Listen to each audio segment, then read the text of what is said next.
Hello, everyone. I'm Marilyn, and I want to share a cautionary note with you all. My story involves some deeply challenging experiences with abuse. While I'll keep the details brief, I feel it's important to highlight certain events to shed light on the difficulties I faced with someone who was supposed to be family.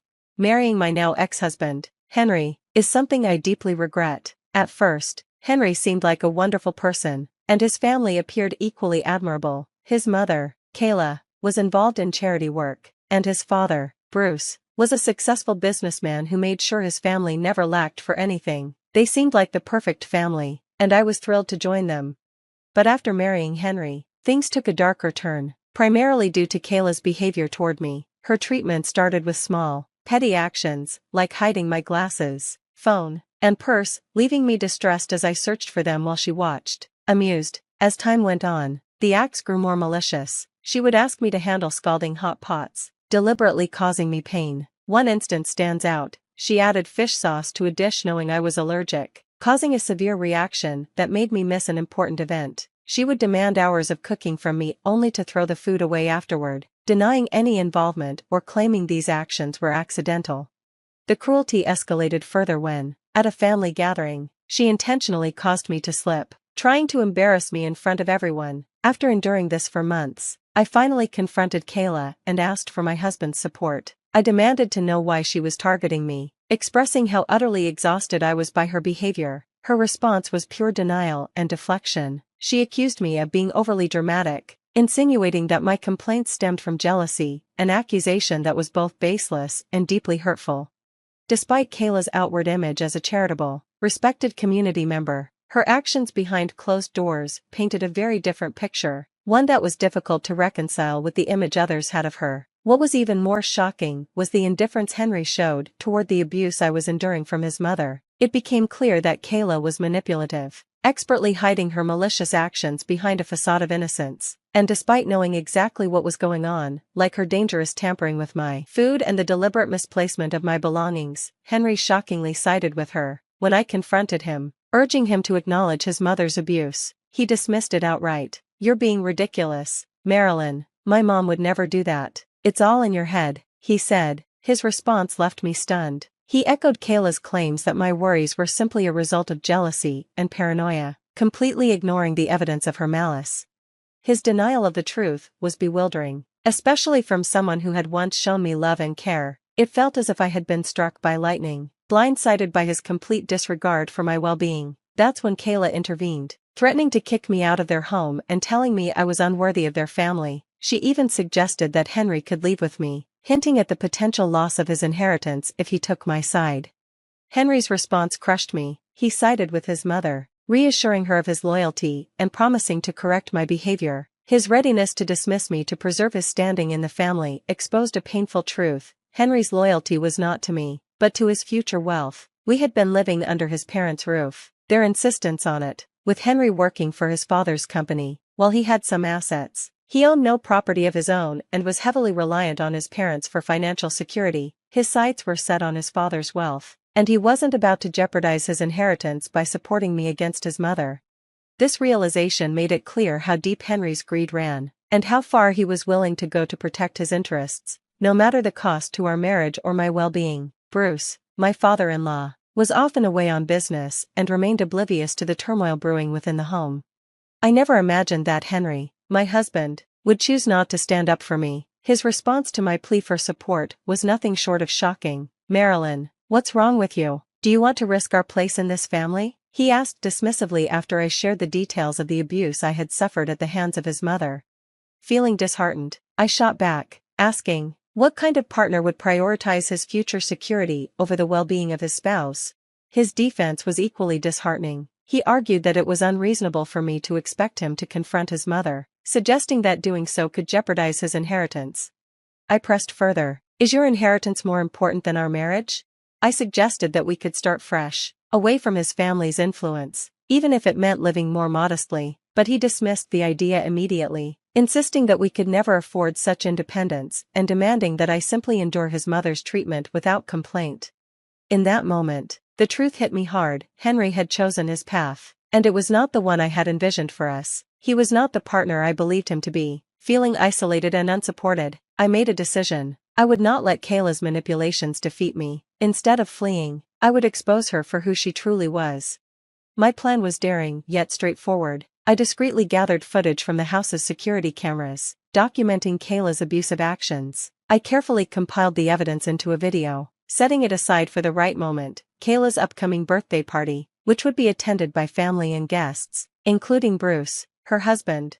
When the day of the celebration arrived, Kayla was the picture of grace and warmth, especially in front of others. Her behavior toward me was surprisingly pleasant, likely because of the company. It was the perfect opportunity to reveal her true nature.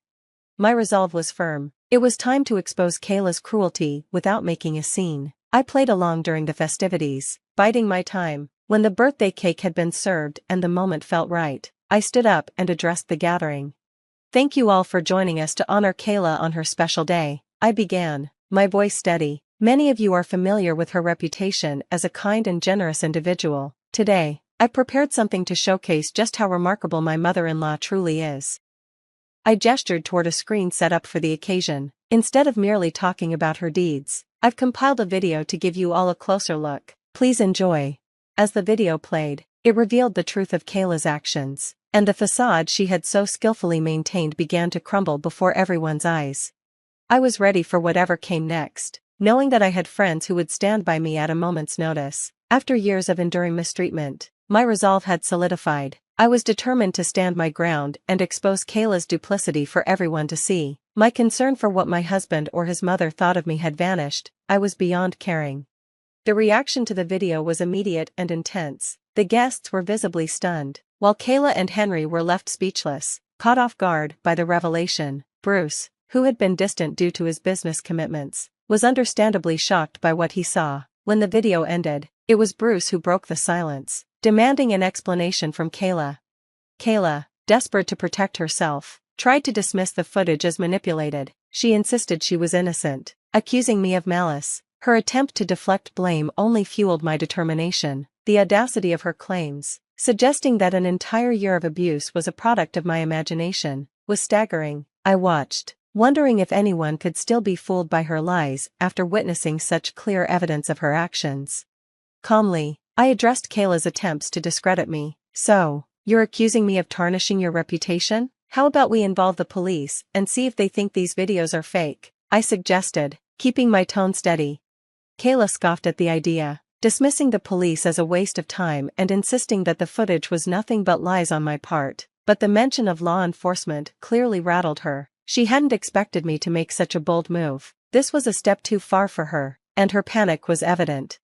The revelation of her actions had already caused ripples among her family, but to my surprise, some of Kayla's colleagues from the charitable foundation where she worked were also present. They looked shocked, likely messaging their superiors about what was unfolding before them. In a desperate attempt to salvage her image, Kayla tried to play the victim to Bruce. She lamented how I was supposedly plotting to have her arrested, claiming I was the one causing trouble. She hoped Henry would back her up. Henry's feeble defense only made things worse. "It's not what it seems, Dad. Marilyn's overreacting. Mom's been nothing but kind," he stammered, trying to defend the indefensible. This moment underscored Henry's complete indifference toward the abuse I had suffered. Bruce, catching on to the fact that Henry knew what was happening and had done nothing about it, was visibly shocked. It was becoming clear to everyone that Henry's priorities were seriously skewed, that he valued his inheritance and the luxury of their grand home more than my well-being. Bruce, a man of principle, was appalled not only by Kayla's actions, but also by his son's lack of action. His reaction confirmed what I had hoped. He would not stand by idly. His moral compass and sense of justice made him an unexpected ally in my fight for justice. His anger was palpable, signaling that he would not let this go unanswered. This was a turning point. The true nature of those around me was laid bare, and the stage was set for what would come next. When I shared with Bruce that Henry had dismissed my reports of abuse, claiming it was all in my head, his face said everything. It was a pivotal moment when Bruce realized just how unfairly Kayla had been portrayed. His shock was evident. He couldn't believe I hadn't approached him sooner, but I explained my need to gather undeniable evidence of Kayla's cruelty, fearing that without it, my word would be doubted. Bruce's support came swiftly and sincerely. He apologized for his son's failure to protect me and expressed regret over not intervening sooner. He even gave me his blessing to involve the police. a stance that caught both Kayla and Henry off guard. They had always believed their family's unity would shield them from any external scrutiny. Kayla's desperate plea to Bruce, attempting to paint herself as the victim of an unfair accusation, fell on deaf ears. Bruce's patience had worn thin. He condemned both Kayla and Henry's actions, declaring his intention to divorce Kayla and disown Henry. The stunned silence in the room spoke volumes. Kayla and Henry, who had long manipulated situations for their own benefit, found themselves on the receiving end of a firm, unwavering decision. Bruce's declaration of independence from them was met with approval from the guests, signaling a clear break from the past. To my surprise, Kayla's colleagues, who had witnessed the truth, now stood by me, offering their support. Kayla was left to face the consequences of her actions and the wrath of an irate husband. Her and Henry's final attempts to sway Bruce were futile. Bruce, fueled by undeniable evidence of their wrongdoings, remained resolute. He denounced Henry's greed and cowardice, affirming that I deserved far better than I had received. In a dramatic turn, Bruce prioritized integrity over familial ties, proposing to sever all legal and financial connections with Henry and Kayla. Despite their protests and disbelief, Bruce stood his ground. His stance marked a significant departure from the past, signaling a new chapter of accountability and justice, and paving the way for healing. Even as Kayla and Henry desperately sought forgiveness, Bruce's resolve remained unshaken. The revelation of the extent of Kayla's cruelty was a deal-breaker for him. The shock of discovering how monstrous his wife could be was too much for him to bear. Kayla's reaction to his decision was as if she had been struck by lightning. Henry, teary-eyed, pleaded for forgiveness, ignoring the true victim of their actions, me. The unfolding drama exposed the true priorities of Kayla and Henry. Wealth and social standing far outweighed any sense of basic human decency. Henry's distress over losing his inheritance, rather than the torment inflicted upon his wife, spoke volumes about his character.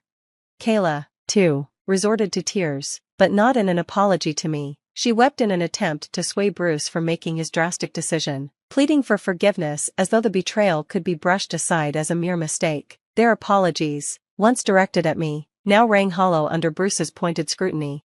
I couldn't help but recoil from their belated apologies, recognizing them for what they truly were, self-serving attempts to regain control. I made it clear that I would not accept their shallow regrets. Their remorse wasn't born out of genuine contrition, but from the consequences they now faced. With their actions exposed for all to see, they had failed to acknowledge me as a person worthy of respect and kindness until it threatened their comfortable lives. Their pleas for reconciliation, invoking family and forgiveness, were nothing more than empty words. I had grown too much to fall for their deceit again.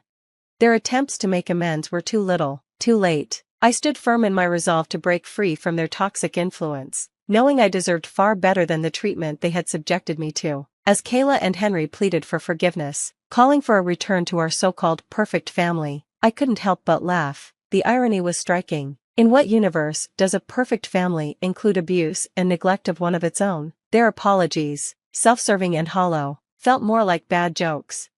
Empowered by the truth of their actions, I faced them with a dismissive smile. You think I'd ever see you as family after everything? You're mistaken. You're just parasites, scared for your future. Well, here's the truth. I don't forgive you. You're nothing to me. And Henry, don't bother with the husband card. I'm divorcing you. That's non-negotiable. Henry's pitiful attempts to justify his actions, claiming it was all in the name of protecting our future, fell on deaf ears. His excuses only underscored his greed and complicity in his mother's cruelty. Bruce, equally disgusted by Henry's behavior, reaffirmed his decision to disown him, declaring that Henry's inheritance was forfeit, regardless of any attempts at reconciliation on my part. Standing my ground, I announced my intention to divorce Henry and claim what was rightfully mine in the settlement, ensuring he was held accountable for his role in this mess. Their continued apologies became mere background noise as I focused on my own resolve. The moment I left, with my friends by my side and Henry halted by Bruce's stern warning, was liberating. I couldn't afford Kayla a final glance. It was time to move on from the toxicity that had trapped me for so long. This departure wasn't just an escape. It was a declaration of my newfound strength and autonomy, a closing chapter on a painful segment of my life, and the beginning of a journey toward healing and self-respect.